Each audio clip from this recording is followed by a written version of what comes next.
Sekjen PBB setiap 1 Januari pasti pidato. Untuk apa yang disiapkan semua negara anggota-anggota PBB buat tahun itu. Seperti 1 Januari yang lalu, saya dengar langsung pidato Kofi Annan 1 Januari 2005. 5 hari setelah tsunami. Dunia masih syok karena jumlah yang korban belum dihitung jelas karena baru 5 hari. Begini pidato Kofi Annan. Bencana terbesar bagi dunia 2005 dan seterusnya. Bukan AIDS, bukan tsunami dia nyebut itu. Bukan gempa bumi, bukan kelaparan. Tapi bencana terbesar bagi dunia adalah jumlah street kids, anak-anak jalanan, akan meningkat sekian ratus%. Dan negara-negara dunia harus siap untuk itu.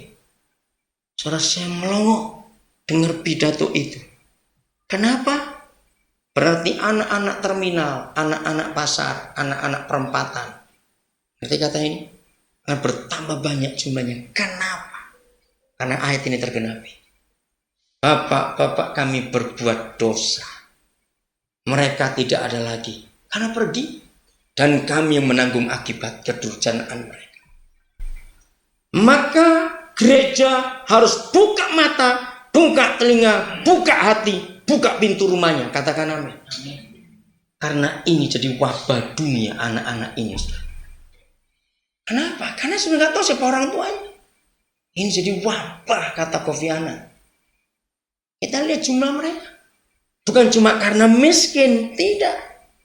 Pasal 4. Kita peratapan.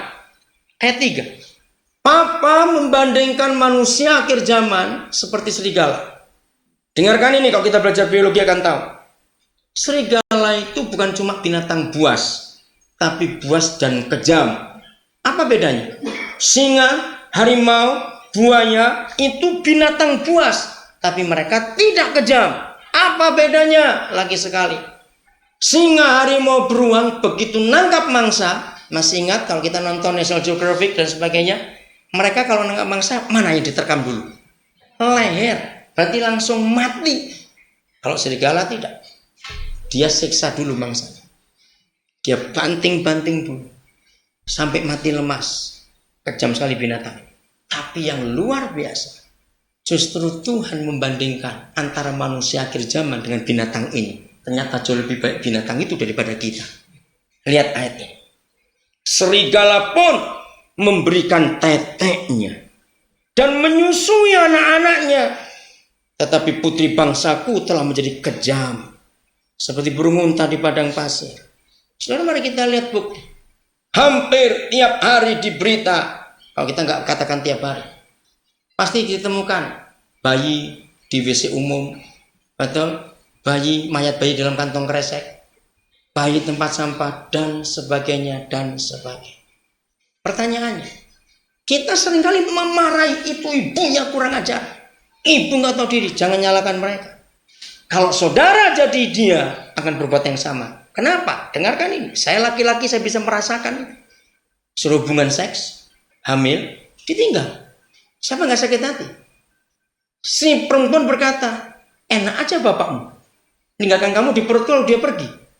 Mana ibu mana bisa suka pada anak itu? Ngerti kata ini saudara? Wajar bukan? Bapakmu aja nggak ngurus kamu kok. Untuk apa ngurus kamu? Jadi ini yang disebut seperti janda tadi itu. Jadi pasal 4, pasal 5 itu nyambung kitab ini. Kalau gereja mau buka mata, buka telinga, maka gereja nggak akan rebutan jiwa seperti sekarang ini berkelahi. Turun aja ke pasar, ke terminal, ke perempatan. Ada ribuan mereka nunggu kita. Katakan amin. Ada ribuan mereka tunggu kita. Gobloknya para pendeta itu. Hanya cari yang sudah jadi saja. Dengar kata-kata ini. Kita hanya melayani sudah Kristen. Padahal mereka jumlahnya ribuan di luar sana. Mereka itu ayo. Anak-anak tadi kalau kalian dengar di mobil, saya sempat telepon. Saya lagi lamar rumah di Jayapura. Maka itu orang-orang kaya punya banyak rumah. Jangan kau kontrakan. Gak usah cukup diberkati. Buka rumah itu untuk anak-anak jalanan. Saudara, saya pendeta. Nggak punya jemaat. Nggak terima perpuluhan rutin. Nggak ada. Tapi Tuhan berkati kami bisa beli rumah di banyak kota di Indonesia. Untuk apa? Bukan untuk kami tinggal, untuk nampung anak-anak itu. Ada rumah besar di Jayapura, pas di belakang kantor gubernur, dekat ke pelabuhan. 3 rumah dalam satu kompleks, ditawarkan 400 juta. Orang sudah lama pindah ke Jogja. Sudah lama cari rumah di sana.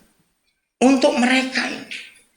Saya sedang mengasuh 60 anak di pasar Imbim, di lapangan Imbim di Jayapura. Belum ada tempat. Masih satu titip-titipkan. Dan itu sungguh luar biasa hati Tuhan. Jadi serigala aja mau netai anaknya. Tapi manusia zaman sekarang sudah kejam luar biasa. Dan apa terjadi? Lihat ayat yang keempat. Lidah bayi melekat pada langit-langit karena haus. Sampai begitu rupa. Ini enggak haus cuma karena air susu. Enggak cuma haus karena air minum. Tapi haus kasih sayang. Katakan amin. Kanak-kanak meminta roti. Tapi seorang pun yang memberi. Ayat yang ke-10. Dengan apanya? Tangan sendiri. Ini yang saya kagum. Ribuan tahun yang lalu Papa sudah berkata, ini bukan ibu, tapi perempuan. Dia nyebut begitu. Dengan tangan sendiri. Perempuan yang lemah lembut. Memasak kanak-kanak mereka untuk makanan mereka tatkala peruntuh putri bangsa. Saudara, begitu menyedihkan. Tanggal 24 Januari yang lalu, semua orang yang hadir menangis. Saya baptis satu anak, baru umur 17 tahun, jangan anak perempuan. Dari satu desa di Jawa Tengah. Dia dijual oleh ibunya jadi pelacur di Manokwari. Ditemukan oleh seorang janda. Dan dibawa ke rumah kami yang ada di Manokwari. Saudara, ayat ini secara hurufiah kita nggak akan percaya. Masa ada perempuan? Ini kan mamanya seharusnya.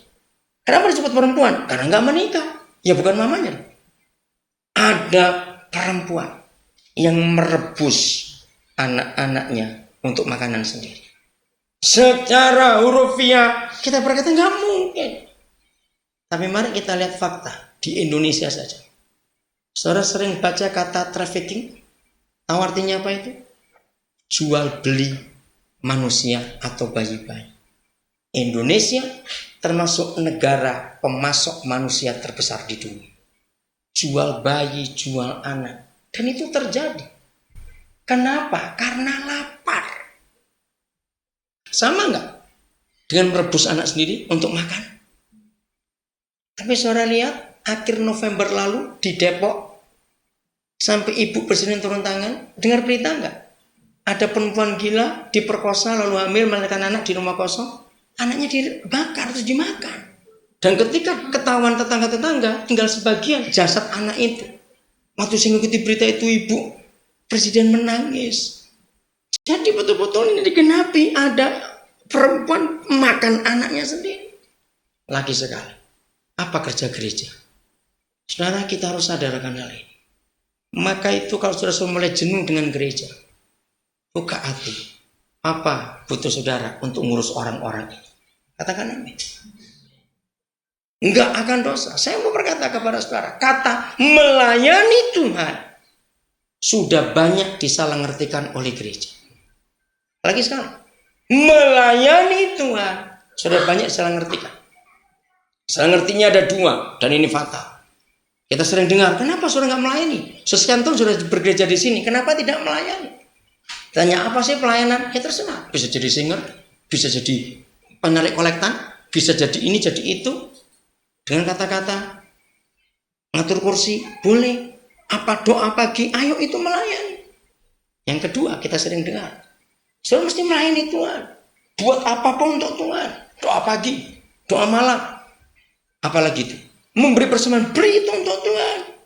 Pernahkah saudara tahu itu manipulasi semua? Kenapa? Karena sejak awal Yesus datang, dia berkata begini. Kita tahu, tapi kenapa jadi bodoh? Aku datang bukan untuk, ayo, teruskan, jangan pura-pura nggak tahu. Aku datang bukan untuk dilayani, tapi aku datang untuk melayani. Berarti semua kata hamba tentu salah.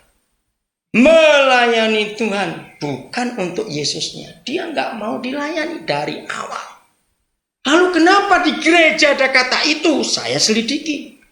Ini salah satu contoh. Belajarlah menyimak baik-baik semua kata-kata pendeta. Cocok nggak dengan Alkitab?